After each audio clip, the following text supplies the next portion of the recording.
Digital മാർക്കറ്റർമാരെ നീപ്പിച്ചലുണ്ട്. നിങ്ങളുണ്ടോ digital മാർക്കറ്റർമാർ? കാരണം ഓനാണല്ലോ ഈ lead കൊണ്ടുവരുന്നത്.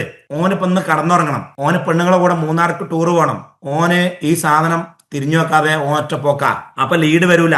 ലീഡ് വന്നില്ല നമ്മൾ വിളിച്ചു വെക്കും. നമുക്ക് ഡിജിറ്റൽ മാർക്കറ്റിംഗ് അറിയില്ലല്ലോ. അപ്പൊ ഓൻ പറയും അതെ മെറ്റേല് ഡിങ്കോൾഫിയോ ഓഫ് ഷിങ്കോൾഫിയ എന്നുള്ളൊരു ബഗ് വന്നിട്ടുണ്ട്. അതാണ് പ്രശ്നം.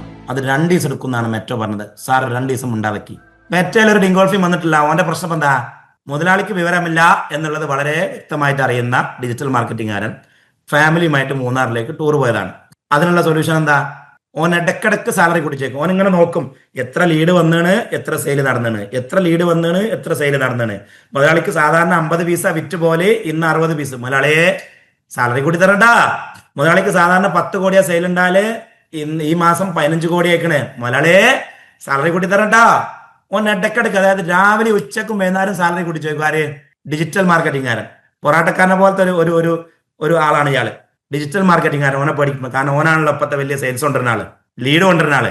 അപ്പൊ ഡിജിറ്റൽ മാർക്കറ്റിംഗുകാരൻ ഒന്ന് പോരാ, ഓന്റെ കൂടെ വിവരമുള്ള ഒരുത്തനെയും കൂടി ഇടണം.